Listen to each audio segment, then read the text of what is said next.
Dear friends, మీరు మారితే ఈ ప్రపంచం మారిపోతుంది. మీరు విశ్వశక్తి ఆశీస్సులతో విశ్వ రహస్యాలు, విశ్వ నియమాల ప్రకారం మారిపోతే ఈ ప్రపంచమే మీ కళ్ళ ముందు మోకరిల్లుతుంది అని యూనివర్స్ నియమాల్లో ఉంది. అలా ఎలా మారిపోవాలి? ఆ విశ్వ నియమాలు, విశ్వ రహస్యాలు ఈ ప్రపంచంలోకి పంపించే ప్రేమ, ఆ వివరాలు. నా పేరు ఇన్ఫినిటీ యూనివర్స్ సురేష్. నేను ఇంటర్నేషనల్ మోటివేషనల్ స్పీకర్ని, హోపోనోపోనో ప్రత్యేక హీలర్ని, సెలబ్రిటీ కోచ్ని. మీ పట్ల ఎవరైనా అవివేకంతో ప్రవర్తిస్తే మీరు వివేకంతో ప్రవర్తించాలని రాయబడి ఉంది. వాళ్ళు సునకానందం పొందుతుంటారు, ఆనందం పొందుతుంటారు. అది వాళ్ళకే తిరిగి ఎన్నో రెట్లు వెళుతుంది. ఇక్కడ వివేకం అంటే ఏంటి? విశ్వ జ్ఞానము, విశ్వ ప్రేమ, విశ్వశక్తి ఆశీస్సులు ఈ ప్రపంచంలో గొప్ప గొప్ప వాళ్ళు ఎలా ప్రవర్తించారు, అంత స్థాయి, అంత వివేకంతో ఈ ప్రపంచానికి అనేక లక్షల మందికి ఎంప్లాయ్మెంట్ ఇవ్వటమే కాకుండా, ఈ ప్రపంచానికి సైన్స్ ని అందించడమే కాకుండా, టెక్నాలజీని అందించడమే కాకుండా, అనేక మంది జీవితాల్లో వ్యాపారవేత్తలుగా, జ్ఞానులుగా, సైంటిస్టులుగా, బిజినెస్ మెన్లుగా, రాజకీయ నాయకులుగా, యాక్టర్లుగా, ఇలా అనేక రంగాల్లో వాళ్ళని ఆ వివేకం, ఆ విశ్వ జ్ఞానం, ఆ విశ్వ ప్రేమ ఆ స్థాయిలో నిలబెట్టింది. మీ పేరు మీకు ఎలా సొంతమో అట్లా పదే పదే పదే పదే మళ్ళీ మళ్ళీ మీరు అభివృద్ధి చెందుతున్నట్లు, లాభాల బాటలో ప్రవహిస్తున్నట్టు మీ వ్యాపారం, మీరు ఆరోగ్యంగా, యంగగా, అందంగా ఉన్నట్లు, ఈ ప్రపంచం అంతటా మీకు అనుకూలంగా మారిపోయినట్లు, ఆ ప్రేమ తాలూకు ప్రకంపనలు, అనుభూతులు ఈ ప్రపంచంలోకి మళ్ళీ మళ్ళీ విడుదల చేస్తూ ఉండాలి. ఇక్కడ ప్రేమ అంటే ఏంటి? దైవశక్తి.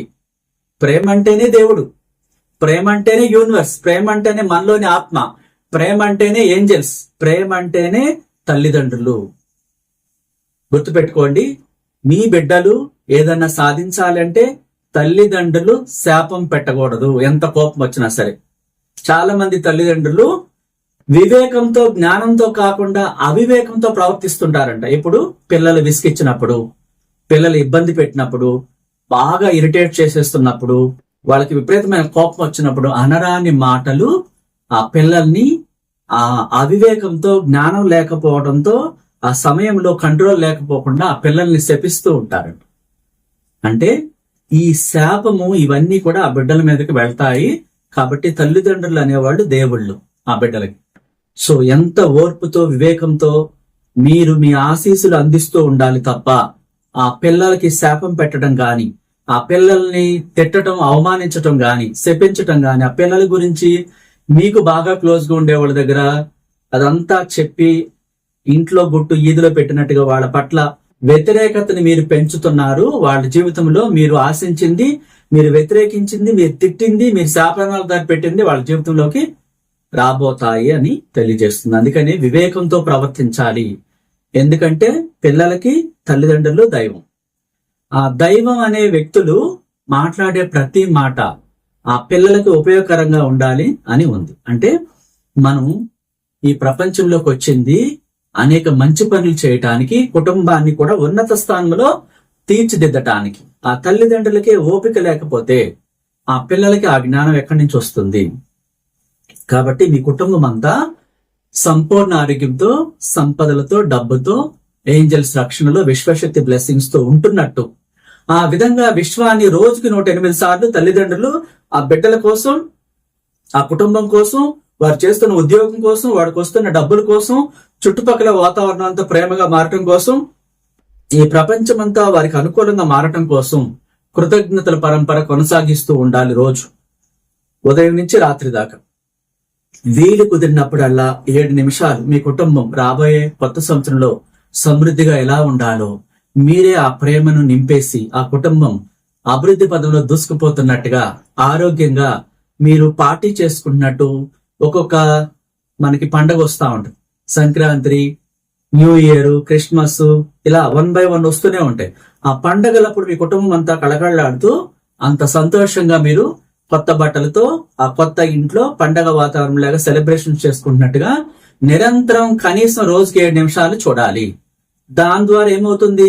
ప్రపంచంలో అనేక మార్పులు జరుగుతాయి. మీ చుట్టుపక్కల పరిస్థితులన్నీ మీకు అనుకూలంగా మారుతాయి. ఇప్పుడు మీరు ఎలా ఉండాలో రాబోయే రోజుల్లో ఆ స్థితిని ముందే ఊహించాలి. వివేకంతో, జ్ఞానంతో, ప్రేమతో, విశ్వాసంతో, నమ్మకంతో ఆ డబ్బు, ఆ సంపదలు మీరు ఆల్రెడీ కలిగి ఉన్నట్లు, ఆరోగ్యంగా ఉన్నట్లు పదే పదే పదే మీ కుటుంబం కోసం, మీకోసం మీరే విజువలైజేషన్ చేస్తూ ఉండాలి. ఆల్రెడీ అలా మారిపోతే మీకు ఎంత సంతోషంగా ఉంటది. దాన్ని ముందే ప్లే చేయాలి. మనం ఏం చేస్తున్నాం? ఆర్థిక బాధలు, ఇతరులను విమర్శించటాలు, లేకపోతే అక్కర్లేని అనవసరమైన చెత్తనంతటిని మాట్లాడుతూ ఆకర్షిస్తూ ఉంటాం. మళ్ళా మనమే కంప్లైంట్ చేస్తూ ఉంటాం, నా జీవితం మారట్లేదు, ఏంటోనండి ఎప్పుడు చూసినా అంతా వ్యతిరేకత అవుతుంది, అప్పులు పెరిగిపోతున్నాయి, ఏం చేయాలో అర్థం కావట్లేదు, అనారోగ్యం. ఇదే మాట్లాడుతూ మీరు అఫర్మేషన్స్ చెప్తున్నారు.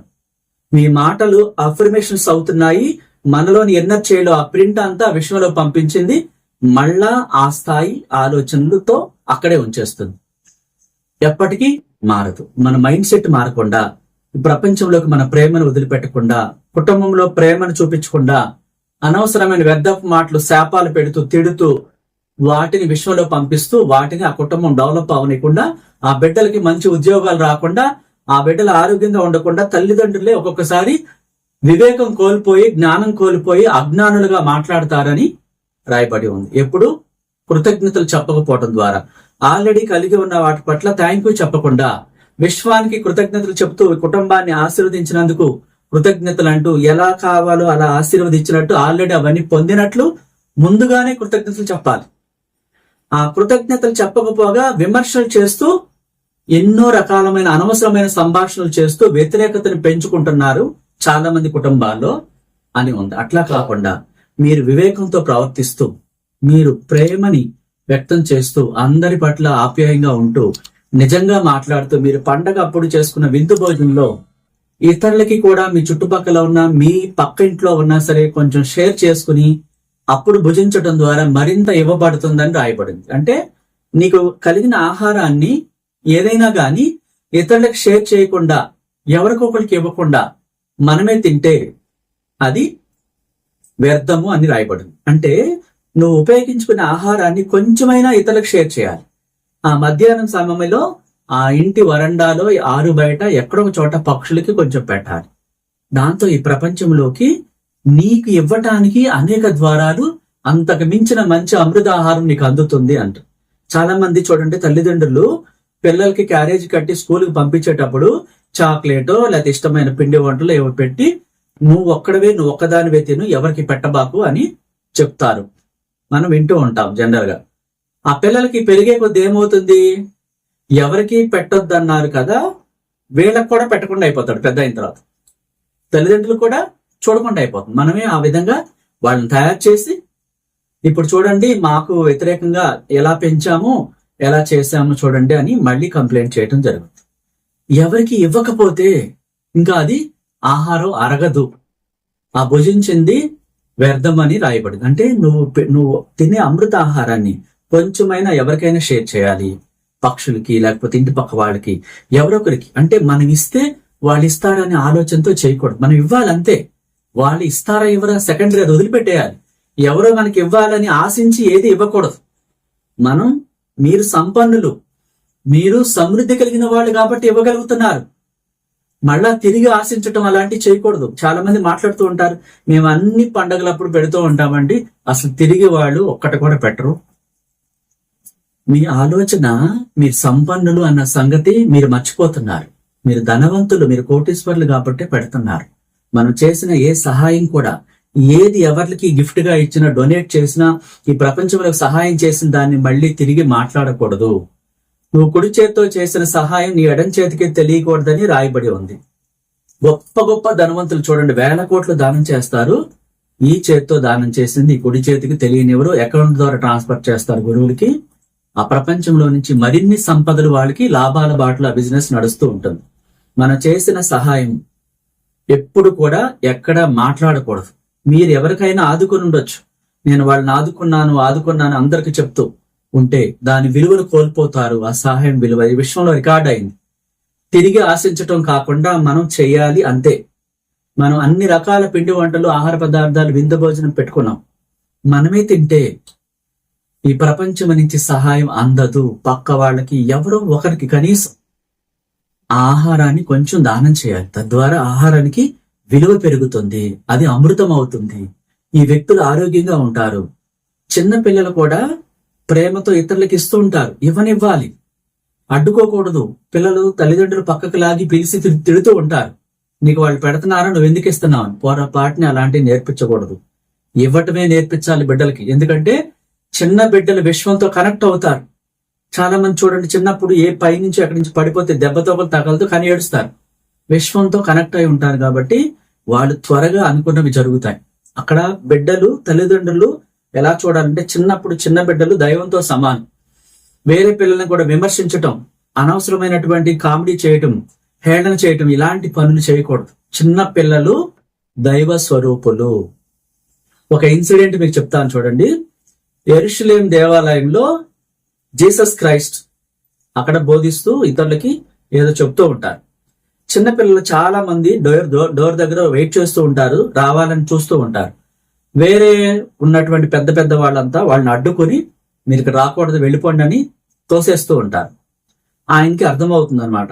ఆయన పిలిచి వాళ్ళని, ఆ పిల్లల్ని రానివ్వండి, రేపటి రాజ్యం వాళ్ళదే, పిల్లలు దైవంతో సమానం, పిల్లలు దేవుని వద్దకు రావాలి అని చెప్తారు. అంటే ఇక్కడ ఒక జీసస్ క్రైస్టే కాదు, ఒక సాయిబాబా, సిడి సాయిబాబా గారు, తర్వాత గొప్ప గొప్ప దేవుళ్ళు అంతా పిల్లలంటే చాలా ఇష్టం. ఇక్కడ ఈ దేవుడు ఆ దేవుడు అని కాదు, ప్రతి దేవుడు పిల్లలంటే చాలా ఇష్టం. పిల్లలు దైవ సమానులు అంటారు. అంటే వాళ్ళలో కుట్ర పెరగదు, అప్పటికి అసూయ ఉండదు, ద్వేషం ఉండదు, పగ ఉండదు. ఏది ఉంటే అది మాట్లాడేస్తుంటారు మొహం మీద. ఇలా చెప్పకూడదని కూడా తెలియదు. అట్లాంటి పిల్లల్ని చాలా జాగ్రత్తగా ప్రేమతో పెంచాలి. వాళ్ళకి ఇచ్చే గుణాన్ని పెంచాలి. ఇవ్వగలిగినప్పుడే పిల్లలకి దైవ సహాయం అందుతుంది. వాళ్ళు బాగా చదువుకుంటారు, అన్ని ప్రేమగా వాళ్ళకి అనుకూలంగా మారుతాయి. చాలా మంది ఉద్యోగానికి అప్లై చేస్తుంటారు, కానీ ముందుగా ఇవ్వాలి. ఏదో ఒక రూపంలో సహాయం ఇవ్వాలి. పక్షులకు ఆహారం పెట్టడమో, నీళ్లు పెట్టడమో, ఎవరో దేనావస్థలో ఉన్న వాళ్ళకి ఆహారం అందించడమో, ఏదో ఒక మంచి పని చేసి ఉద్యోగానికి వెళితే ఉద్యోగం వస్తుందండి. మనం ఆ వస్తువు పట్ల ప్రేమను పెంచుకోవాలి. అది ఉద్యోగమైనా, డబ్బైనా, బిజినెస్ అయినా, ఆరోగ్యమైనా సరే, ప్రేమగా వాటిని తలుచుకొని ఆల్రెడీ వాటిని పొందినట్లు చాలా హ్యాపీగా థ్యాంక్ యూ చెప్పాలి. ఉదయం లేచిన కాంచి రాత్రి దాకా ఈ కృతజ్ఞతలు అనేక సందర్భాల్లో మనం చెప్పాల్సిన సమయాల్లో ఖచ్చితంగా చెప్పాలి. అది కూడా ఇష్టంగా చెప్పాలి. ఈ కృతజ్ఞత మనకు కావలసిన వాటన్నిటిని ఎట్లా తీసుకొస్తుంది? మనలో శరీర సౌందర్యంలో దైవ శక్తి ఉంది, ఇన్నర్ చైల్డ్ ఉంది. ఆ ఇన్నర్ చైల్డ్ అన్ని గమనిస్తా ఉంటది, ప్రింట్ తీస్తా ఉంటది. సో ఆ ప్రింట్ విశ్వలో పంపిస్తుంది. అక్కడ ఎంత డబ్బు కావాలో ఆలోచనలను 7 నిమిషాలు ఆ డబ్బు కలిగే ఉన్నట్లు, ఆ డబ్బుతో ఏం చేస్తున్నాము, అప్పులు కట్టేస్తున్నామా, అవసరాలు తీర్చుకుంటున్నామా, ఆ ధ్యాసను పెట్టాలి. ఉద్యోగం అయితే ఉద్యోగం మీద ధ్యాస పెట్టాలి. ఉద్యోగం వస్తే ఎలా ఉంటుంది, ఆ వచ్చేసినప్పుడు రోజు ఆఫీస్కి వెళ్తూ ప్రతి నెల శాలరీ పొందుతూ అందులోంచి దానం చేస్తూ, ఇంకా ప్రమోషన్ వస్తూ, ఇంకా కంపెనీకి CEO అయినట్టు ఇట్లా చూడాలి. అలాగే బిజినెస్ చేస్తుంటే ఏం చేయాలి, ఆ బిజినెస్ లో దానం చేయాలి. ఎంతో కొంత దానం చేయకుండా బిజినెస్ డెవలప్ కాదు. సో అలా డెవలప్ అవుతున్నట్టు, దానం చేస్తున్నట్టు, మరిన్ని రెట్లు సంపద పెరుగుతున్నట్లు కనీసం 7 నిమిషాలు చేయాలి. అదే ఆరోగ్యం కోసం అయితే ప్రతిరోజు మనకున్న అనారోగ్యాలు ఇతరులతో షేర్ చేసుకోకుండా, అంతకితం మీరు ఆరోగ్యంగా ఉన్నారు, ఆ ఆరోగ్యకరమైన స్థితిని మనసులో కనీసం 7 నిమిషాలు చూడాలి. చూసి హోపనొపను ప్రేమతో చెప్పాలి. ఆ హెల్దీగా చెంగున ఆరోగ్యంగా మీరు తిరుగుతున్నట్లు, అంత అందంగా మీరున్నట్లు, సంపద పెరుగుతున్నట్లు, అన్ని అభివృద్ధి చెందుతున్నట్లు ఊహించుకుని అలా మీరు ప్రేమతో మనసులో I'm sorry, please forgive me, thank you, I love you అంటూ చాలా ఇష్టంగా చెప్పాలి. చెప్పినప్పుడు ఈ ప్రపంచం నుంచి అనేక రకాలుగా మనకి అవకాశాలు వెల్లువ మన దగ్గరకు వస్తుంది. ఆ అవకాశాలు ప్రేమతో మనం చెప్పినటువంటి హోపనొపను ప్రేరు, ప్రేమతో మనం విజువలైజేషన్ చేయటం ద్వారా ఈ ప్రపంచంలోకి అవన్నీ చేరి విశ్వశక్తి ప్రపంచాన్ని మనకు అనుకూలంగా మార్చి ప్రతిదీ ఈజీగా వర్కౌట్ అయ్యేలాగా, ఆరోగ్యంతో పాటు బిజినెస్ పెరగటంతో పాటు జాబ్ గాని ఎవరు ఏం కోరుకుంటున్నారో దాన్ని ఈజీగా మన వద్దకు చేరుస్తుంది. అట్లా మీరు కోరుకున్న ప్రతి కోరిక ప్రేమతో మీరు ఊహిస్తూ విజువలైజేషన్ చేస్తూ ఈ ప్రపంచంలోకి ప్రేమను వదిలిపెడుతూ, కుటుంబంలో కూడా ఆరోగ్యము, ఆనందము, సంతోషాలు, డబ్బు, సంపదలు అన్నీ ఉండి అభివృద్ధి చెందినట్టు ఆ కుటుంబాన్ని హై లెవెల్లో చూస్తూ, ఇతరులకు సహాయం చేస్తూ, కుటుంబంలో ప్రేమని పెంచుతూ ఒకరి పట్ల ఒకరు ఆప్యాయంగా ఉంటూ ఆ విశ్వశక్తి ఏంజల్స్ రక్షణలో యూనివర్స్ అనుగ్రహంతో ఆరోగ్యంగా డబ్బు సంపదలతో కలకళ్ళాడుతున్నట్టుగా మీరు ప్రతిరోజు కనీసం 7 నిమిషాలు చేస్తూ థ్యాంక్ యూ చెప్తూ ప్రేమని ప్రపంచంలో వదిలిపెడితే మీకు ఈ ప్రపంచం మీ కళ్ళ ముందు దాసోహం అవుతుంది, మోకరిల్లుతుంది, ఈ ప్రపంచమే మీకు అనుకూలంగా మారిపోతుందని రాయబడి ఉంది. డియర్ ఫ్రెండ్స్, మీరు కోరుకున్న ప్రతి కోరిక, మీకు కావలసిన డబ్బు, ఆ అప్పులు తీరిపోవటం, మీ బిడ్డలు హై లెవెల్లోకి వెళ్ళటం, బాగా ఆరోగ్యంగా మీ కుటుంబం అంతా అభివృద్ధి చెందటం, సంతోషాలు వెల్లివిరివేయటం మీ కుటుంబాల్లో, ఇవన్నీ ఏంజల్స్ రక్షణలో మీరు ఎంతో సంతోషంగా మీ జీవితాలను, మీ కుటుంబాన్ని ఎప్పుడు అభివృద్ధి పదంలో చూడాలని, ఆ అభివృద్ధి మీకు విశ్వశక్తి ఆశీస్సులతో ఈ విశ్వ సంపదల ద్వారాలని మీకోసం ఓపెన్ అవ్వాలని, మీ ఇంట్లో ఎప్పుడు ఆరోగ్యం, ఆనందం, సంతోషం వెల్లి విరియాలని ఒక విశ్వగురువుగా మీ అందరినీ ఆశీర్వదిస్తూ ఆ మహోన్నతమైన విశ్వ మేధస్సును మీ అందరి కోసం ప్రార్థిస్తున్నాను.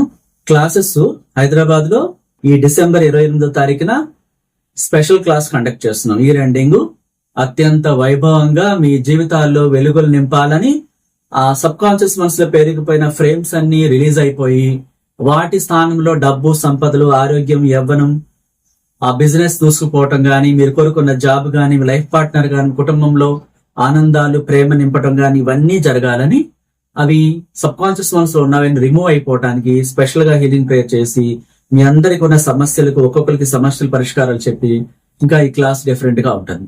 అట్లా అభివృద్ధి పదంలోకి వెళ్లాలని మీరందరూ కోరుకుంటూ, ఎవరికైతే ఇంట్రెస్ట్ ఉంటుందో ఈ క్లాస్ కి ముందుగా ఎన్రోల్ చేసుకోవాలి. ఆ విజయవాడ క్లాస్ కూడా ఈ నెల 21వ తారీఖున కోటేశ్వర్ల క్లాస్ కండక్ట్ చేస్తున్నాం. దానికి ఇంట్రెస్ట్ ఉన్నవాడు కింద స్క్రోల్ అవుతున్న నెంబర్ లో 21వ తారీఖు ఆదివారం ఈ బిజినెస్ క్లాస్ కి విజయవాడకి సంబంధించి ప్రత్యేకంగా బుక్ చేసుకోవాలి. అలాగే మనం క్రియేషన్ బుక్స్ ఆల్రెడీ మనం ఇస్తున్నాం. కొత్త సంవత్సరం నుంచి మీ కోరికలన్నీ కూడా ప్రతి రాత్రి ఎలా రాసుకోవాలి, ఆ నెగటివ్ అంటని పేపర్స్ లో సుగంధాలతో కలిసి ఆ విశ్వలోకి మీ కోరికను ప్రేమతో ఎలా పంపించాలి, ఏ టైంలో రాసుకోవాలి, అవన్నీ వివరాలు కూడా చెప్పడం జరుగుద్ది. క్రియేషన్ బుక్స్ కావాల్సిన వాళ్ళు 2 రకాలు ఉంటాయి. ఒకటి హై లెవెల్, వేల కోట్లు, లక్షల కోట్లు ఆకర్షించే అంత రిచ్ సంబంధించినటువంటి క్రియేషన్ బుక్ ఒకటి జనరల్ గా ఉంటుంది. ఇట్లా రెండిట్లో మీకు ఏది కావాలో అది మీరు ఆర్డర్ పెట్టుకోవచ్చు. లేదా మీరు మీ యొక్క షాపుల్లో ఎక్కడైనా మీకు నచ్చింది తీసుకుని కూడా పెట్టుకోవచ్చు. కాకపోతే వాళ్ళు ఇది నెగటివ్ అంటని పేపర్ తో తయారు చేయబడి ప్రత్యేకంగా కొన్ని రోజుల పాటు హీలింగ్ చేసి ఇది గురువు యొక్క ఆశీస్సులతో ఇవ్వడం జరుగుతుంది. దానికి దీనికి చాలా తేడా ఉంటుంది. Thank you so much. ఈ వీడియో నచ్చితే మీరు ఇతరులకు షేర్ చేయండి. కొత్త వాళ్ళైతే సబ్స్క్రైబ్ చేసుకోండి. Thank you.